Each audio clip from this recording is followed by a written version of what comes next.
এই মুহূর্তে মুখ্যমন্ত্রী মমতা বন্দ্যোপাধ্যায় ভাঙা ব্রিজ পরিদর্শন করছেন। নাগরাকাটায় গেছেন, নাগরাকাটায় বিভিন্ন অভাব অভিযোগ শুনেছেন, এখন ভাঙা ব্রিজ দেখছেন।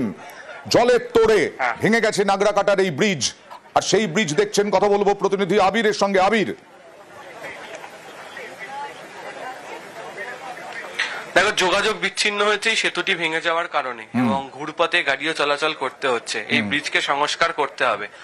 মিরিকের ক্ষেত্রে যেমন বেইলি ব্রিজ তৈরি করার ক্ষেত্রে ব্যবস্থা গ্রহণ করা হচ্ছে, এক্ষেত্রে দাঁড়িয়ে যে বড় অংশ জুড়ে এটি রয়েছে, এক্ষেত্রে দাঁড়িয়ে হচ্ছে যে পূর্ত দফতরকে কাজ করতে হবে, এবং এক্ষেত্রে বেশিরভাগ জায়গাতেই স্টেট পিডব্লিউডির পাশাপাশি সিপিডব্লিউডির একটি ভূমিকা থাকে, ফলে তাদেরকে সঙ্গে নিয়ে কাজ হবে।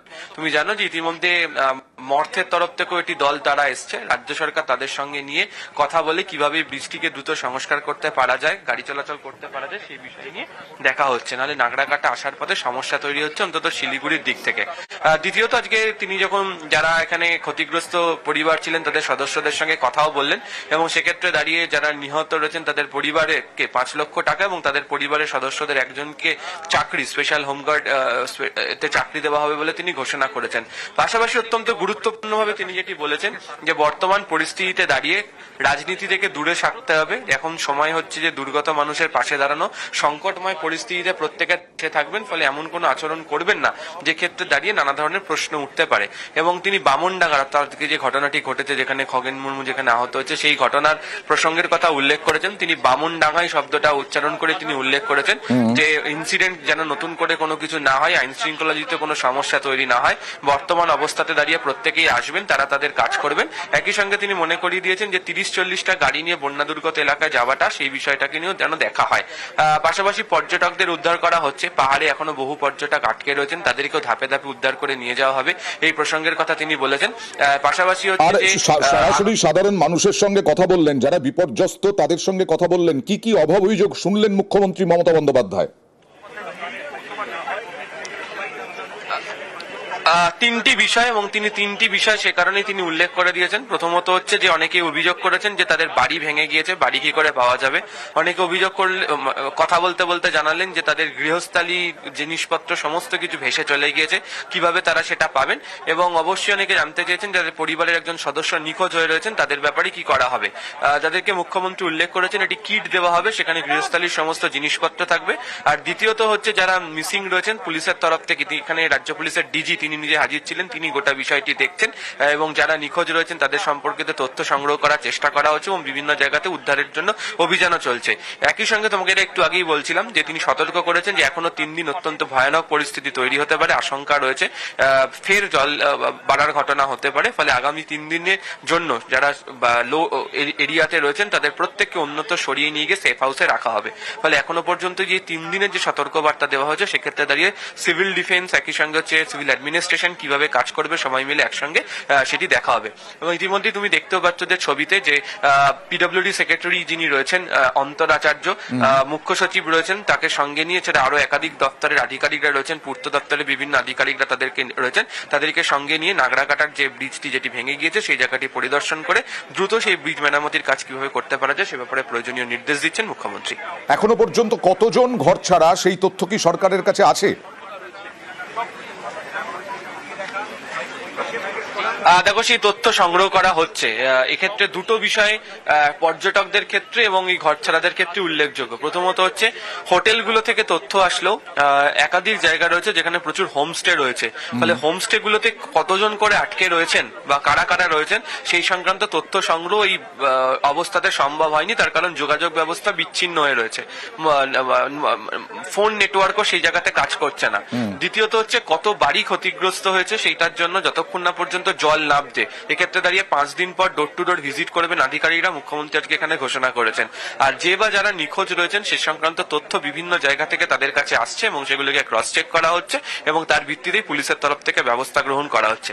আজকে কথা প্রসঙ্গে মুখ্যমন্ত্রী এখানে উল্লেখও করেছেন যে আজকে ভুটান থেকেও বেশ কিছু দেহ এখানে ভেসে এসছে, সেগুলোকেও চিহ্নিতকরণ করা হচ্ছে যে তারা কোথাকার বাসিন্দা। যদি ভুটানের হয় তাহলে ভুটান সরকারের সাথে যোগাযোগ করে ফেরত পাঠানোর ব্যবস্থা করা হবে। যদি এদিকের কোনো ব্যক্তির দেহ হয়ে থাকে তাহলে সেগুলোকেও চিহ্নিতকরণ করে সেই পরিবারের হাতে তুলে দেওয়া হবে। কিন্তু তার বক্তব্য হচ্ছে যে পরিস্থিতি অত্যন্ত সংকটজনক এবং যে ধরনের আবহাওয়া পরিস্থিতির যে অবস্থা তৈরি হয়েছে সেখানে যতক্ষণ না পর্যন্ত এই যোগাযোগ ব্যবস্থাকে সম্পূর্ণভাবে তৈরি করতে পারা যাচ্ছে ততক্ষণ পর্যন্ত গোটা বিষয়টি সহজে মেটাতে পারা যাবে এমনটা মনে করছেন না প্রশাসনিক আধিকারিক। আবির, এখানেই কালীখোলাতে যে নদী দেখা যাচ্ছে সেই নদীতে জলই নেই এখন বলা যায়, কিন্তু সেই নদী এমন ফুঁসে উঠেছিল যে ব্রিজ ভাসিয়ে নিয়ে চলে গেছে। কি পরিস্থিতি হয়েছিল?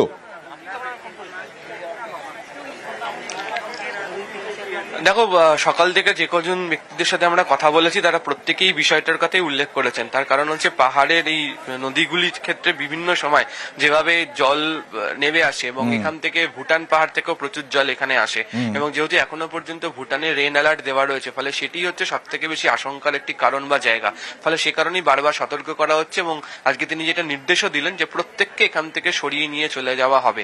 আগামী 3 দিন পুরো সতর্কতা বজায় রাখা হবে এবং কাউকে এই জায়গাগুলোতে থাকতে দেওয়া হবে না, তাদেরকে সরকারের তরফ থেকে সেফ হাউসে নিয়ে গিয়ে রাখা হবে।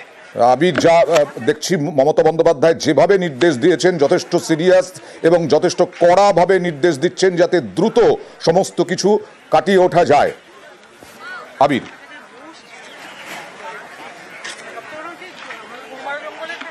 একেবারেই তাই। অনেকেই বলছেন যে 1998-এর শেষবার এই ধরনের ঘটনা তারা মনে করতে পারছেন। এর আগেও আমরা দেখেছিলাম যে 2017 সালের বন্যাতেও ডুয়ার্সের একটা বড় অংশ, উত্তরবঙ্গের একটা বড় অংশ বিপর্যস্ত হয়েছিল। কিন্তু মানে এক রাতের বা কয়েক ঘন্টার বৃষ্টি এবং এই যে ছাড়া জল যেটা নেমে এসছে তার জেরে এই ধরনের ভয়ঙ্কর পরিবেশ তৈরি হয়েছে এমনটা সহজে কেউ মনে করে উঠতে পারছেন না। ফলে অনেকেই হচ্ছে সেই আতঙ্ক থেকে বেরিয়ে আসতে চাইছেন। আলিপুরদুয়ারের একটা অংশে আমরা দেখলাম, জলপাইগুড়ির বিভিন্ন জায়গাতে দেখেছি, আমি সকালবেলা বাগডোগরার কাছাকাছি বিভিন্ন জায়গাতেও আমরা দেখেছি, এমনকি পাহাড়েরও বিভিন্ন জায়গাতে বহু জায়গাতে বিভিন্ন ধরনের ক্ষতি হয়েছে। বাড়ি, রাস্তাঘাট থেকে শুরু করে বিদ্যুতের পোল, মোবাইল নেটওয়ার্ক সেগুলো সংযোগ সম্পূর্ণভাবে বিচ্ছিন্ন হয়েছে। ফলে এই পরিস্থিতিকে সহজে এক রাতের মধ্যে মিটিয়ে ফেলাটা সম্ভব হবে না বলে প্রশাসনিক আধিকারিকরা জানাচ্ছেন। প্রথম তাদের এই মুহূর্তে যেটা উদ্দেশ্য সেটা হচ্ছে যে নতুন করে জল নামলে যাতে আর কোনো বিপর্যয় না ঘটে। সেই কারণে যে কারণে আজকে বারবার মুখ্যমন্ত্রী এই ব্যক্তিদের সাথে কথা বলতে বলতে নাগরাকাটাতে উল্লেখ করছিলেন যারা এখনো পর্যন্ত এই গ্রামগুলিতে রয়েছেন বা নিচু এলাকাতে রয়েছেন তাদেরকে যে কোনো ভাবেই উদ্ধার করে নিয়ে সেফ হাউসে নিয়ে যাওয়া হবে। এবং এক্ষেত্রে এনডিআরএফ এর সঙ্গে রাজ্যের যে চুক্তি রয়েছে সেই অনুযায়ী এনডিআরএফ তো কাজ করছেই, পাশাপাশি এসডিআরএফ ও কাজ করবে এবং পুলিশকে এই বিষয় নিয়ে আরো বেশি সজাগ হতে বলা হয়েছে। এবং জেলা শাসকদেরকে আরো একটা বিষয় তিনি আজকে মনে করিয়ে দিয়েছেন, তারা যেন ডোর টু ডোর ভিজিট করেন। শুধুমাত্র বাড়ি নষ্ট হয়েছে, রাস্তা নষ্ট হয়েছে, পাশাপাশি এই মানুষগুলোর অনেকেরই রেশন কার্ড থেকে আধার কার্ড, ভোটার কার্ড সব ভেসে চলে গিয়েছে।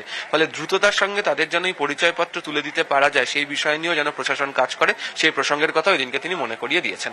আমি আসবো আবির তোমার কাছে। নিউজ 18 বাংলা যারা চোখ রেখেছেন তাদের জন্য জানাই এই মুহূর্তে পরিস্থিতি সরেজমিনে উত্তরবঙ্গে। মুখ্যমন্ত্রী এখন নাগরাকাটায়, কালীখোলায় এই ব্রিজ ভাসিয়ে নিয়ে গেছে নদী, ফুঁসেছে নদী এবং ভুটান থেকে যে জল, ভয়াবহ বৃষ্টিও হয়েছে পাহাড়ে এবং তাতে ধসে, বন্যায়, প্লাবনে মারা গেছেন বহু। দুর্যোগে বিপর্যস্ত উত্তরবঙ্গের একাধিক জেলা। নাগরাকাটায় প্রথমে পরিদর্শন, নাগরাকাটায় সাধারণ মানুষের সঙ্গে কথা, কালীখোলায় সাধারণ মানুষের অভাব অভিযোগ শোনা, বাড়িঘর তৈরি করে দেওয়া থেকে আরম্ভ করে বিভিন্ন জিনিসপত্র সেগুলো দেওয়া হবে।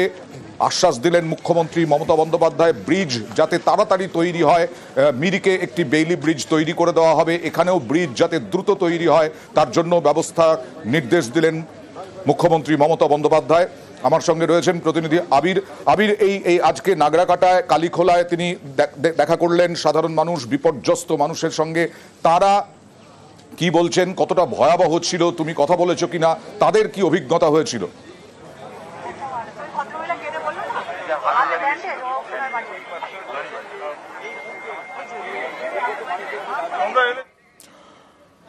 আজ নাগরাকাটা, আগামীকাল মিরিকে যাবেন মুখ্যমন্ত্রী ইতিমধ্যেই তিনি বক্তব্য রেখেছেন আর্থিক সাহায্যের কথা, যেটা কলকাতা বিমানবন্দরে বলেছিলেন সে কথাও আরেকবার স্মরণ করিয়ে দিয়েছেন।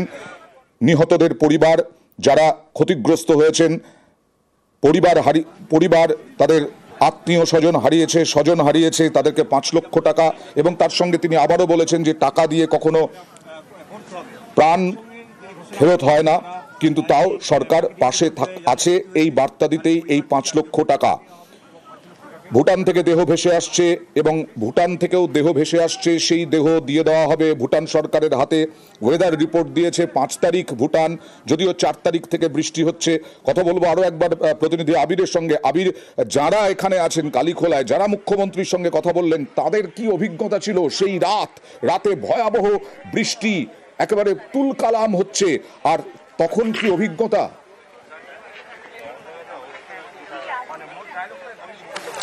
দেখো, এই মুহূর্তে যে কালীখোলা নদীকে দেখতে পাওয়া যাচ্ছে, যখন এই গোটা ঘটনাটি ঘটছিল তার চেহারা সম্পূর্ণভাবে আলাদা ছিল। ফলে এখানকার মানুষজন জুড়তে পারছিলেন না যে তাদের এই এলাকার এই ধরনের কোনো চেহারা তৈরি হতেও পারে। এই কাছাকাছি যে সমস্ত গ্রামগুলি রয়েছে সেই গ্রামগুলি সম্পূর্ণভাবে বিপর্যস্ত হয়ে পড়েছে এবং সেখানকার বাসিন্দাদেরকেই এখানকার উঁচু জায়গা বলতে এখানকার যেটি রয়েছে বা যেখানে ব্রিজটি ভেঙেছে যে উঁচু জায়গা সেখানেই সরিয়ে নিয়ে আসা হয়েছে এবং তার আশেপাশে যে কতগুলো ক্যাম্প তৈরি করতে পারা যায় সেই ক্যাম্প তৈরি করে তাদেরকে সেখানে রাখা হবে। এটাও এক জায়গার ছবি নয়, এটা একেবারে আলিপুরদুয়ার থেকে জলপাইগুড়ি আসার পথে বিভিন্ন জায়গাকার যে ছবি সেই ছবিতেই বারবার ধরে এটা উঠে এসছে। এবং তোমাকে শুরুতেই যেটা বলছিলাম যে 1998 এর পর এই ধরনের বিপর্যয় বলে অনেকেই উল্লেখ করছেন, বিশেষ করে যারা বয়স্ক মানুষ তারা।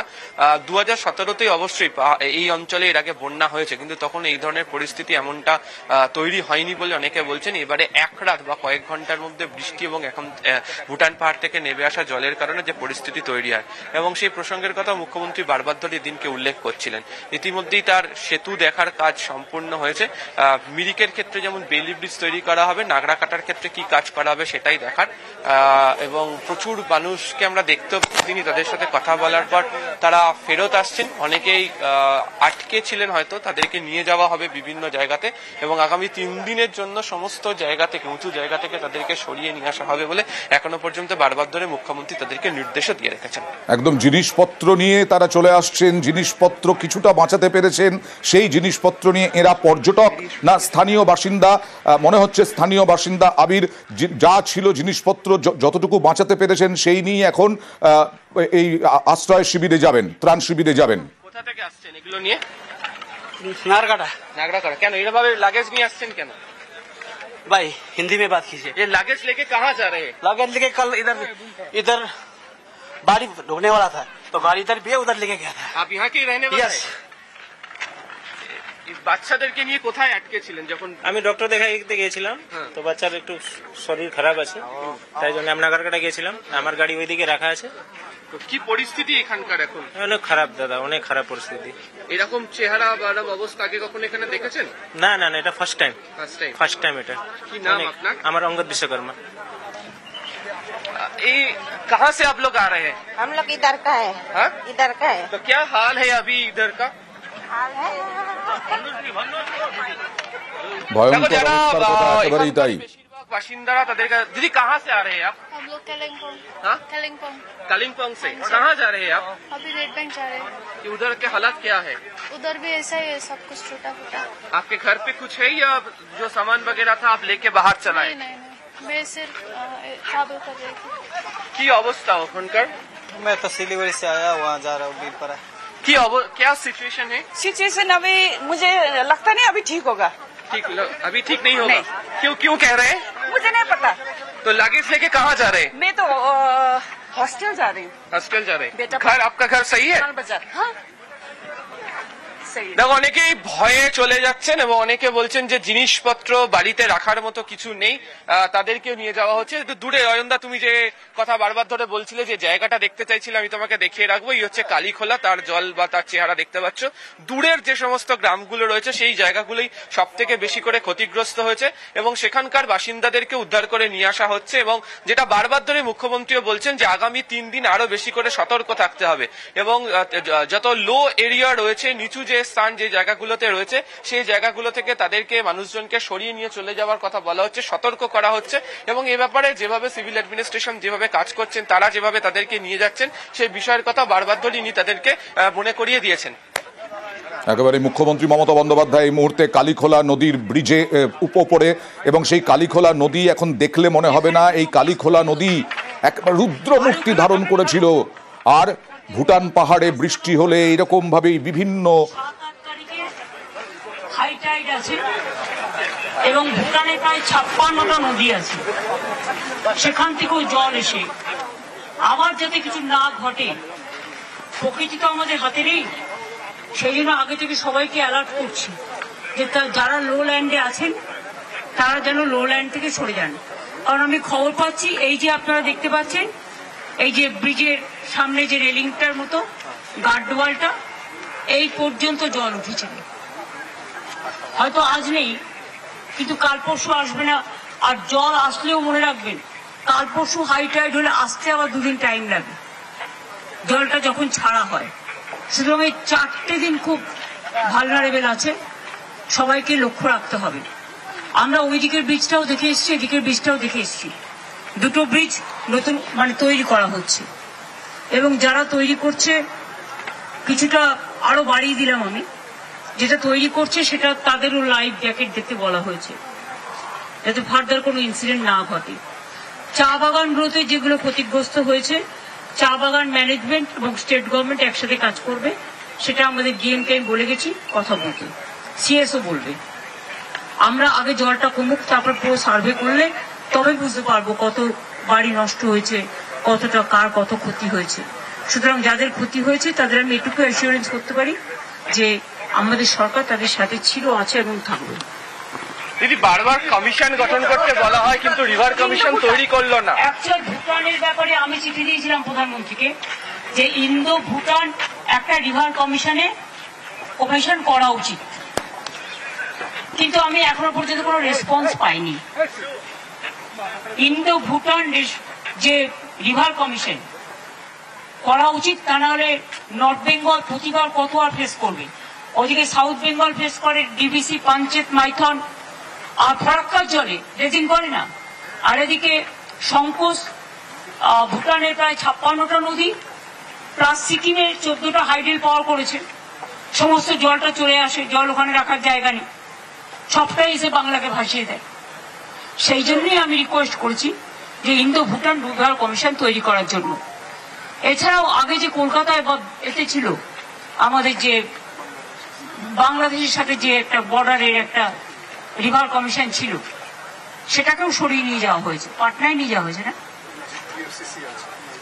হ্যাঁ গঙ্গার যেটা, সেটাও সরিয়ে নিয়ে যাওয়া হয়েছে। অর্থাৎ আমাদের সাথে কোনো কমিউনিকেশনই থাকে না ওদের, প্রবলেমটা এটাই। আর বাঁধ ভেঙে কেউ মারা গেছে, ব্রিজ ভেঙে, কথাটা সত্যি নয়। এটা হতে পারে কেউ ডিসইনফর্ম বা মিসইনফর্ম প্রচারে, কাউকে ব্লেম করছে না, কিন্তু যে ব্রিজগুলো ভেঙেছে সেগুলো ছোট ব্রিজ, এটা যেমন বড় ব্রিজ, পাশেরটাও বড় ব্রিজ। আমাদের মিরিকের ব্রিজটা করতে হবে, এই দুটোও যেমন আমরা হাত লাগিয়েছি, মিরিকেরটাও করতে হবে। মিরিক আমি কালকে যাব, দেখে নেব, ততক্ষণের মধ্যে পিডব্লিউডির অন্তরা আছে এখানে, প্রিন্সিপাল সেক্রেটারি, ওরা তার মধ্যে সার্ভেটা করে রেডি করবে কিভাবে করবে। তুমি কি বলছিলে কি হবে ওখানে?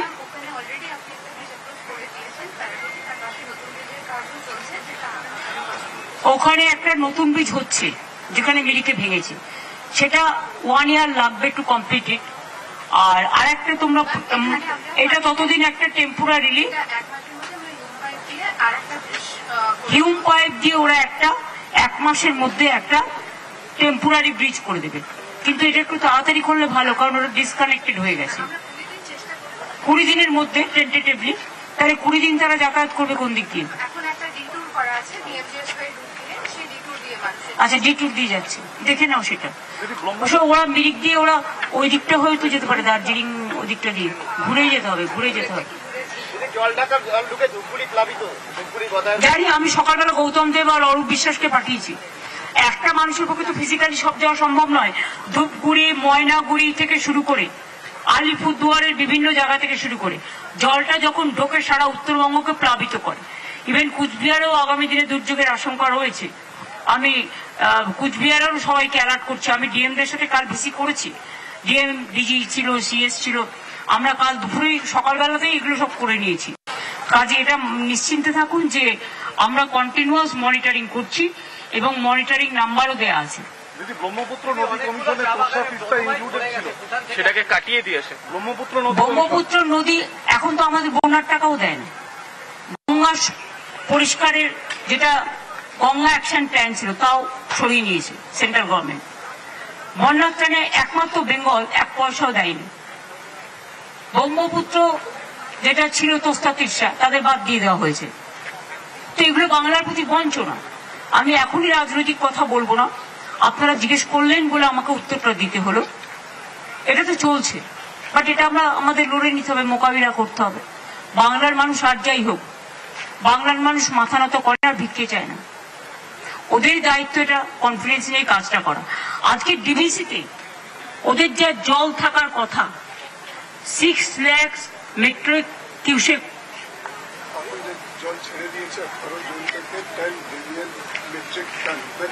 এই দেখো সিএস কি বলছে, দেখো যেটা 18 জুন থেকে, যেটা আগেও মাননীয় মুখ্যমন্ত্রী বলেছিলেন, এখন অব্দি যেটা আছে এটা 10 বিলিয়ন কিউবিক মিটার জল 18 জুন থেকে ছাড়া হয়েছে।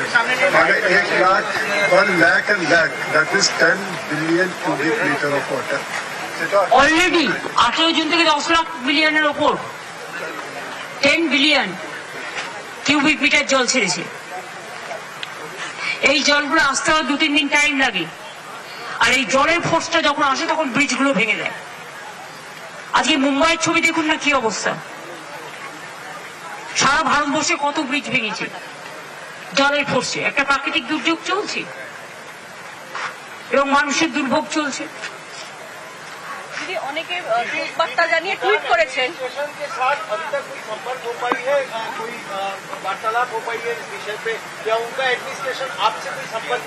নেই।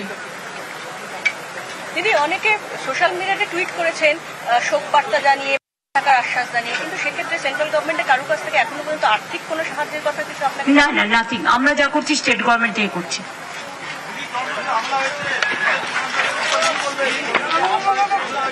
ভাই আমি তো বলেই দিলাম যে আমি সবাইকে শান্ত সংযত থাকতে বলছি, দুঃসময়ে সবাই সংকটের মোকাবিলা করবে। আর বন্যাক্লিষ্ট এরিয়ায় 30-40টা গাড়ি নিয়ে ঢোকাটাও আমাদের উচিত নয়, কারোরই উচিত নয়। মানুষ এখন একটু তার অ্যাজিটেশনের কথা বলবে, কারণ তারা সব হারিয়েছে। সেটা আমাদের ধৈর্য ধরে শুনতে হবে। শোনার মানসিকতা নিয়ে আমিও এসেছি, সুতরাং আমিও তো সবার সাথে কথা বললাম, জনে জনে দেখলেন। সুতরাং মানুষের যখন দুর্ভোগ আসে, একটা বিপদ আসে, মানুষ তো তার কথা বলবার জায়গা পাবে কোথায়?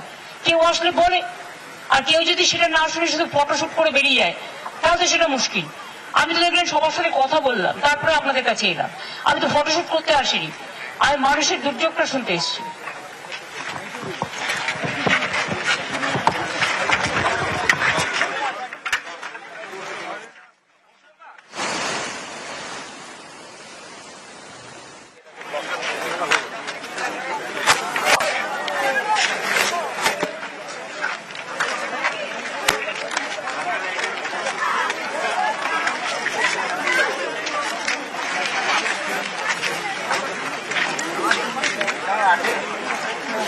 Gracias.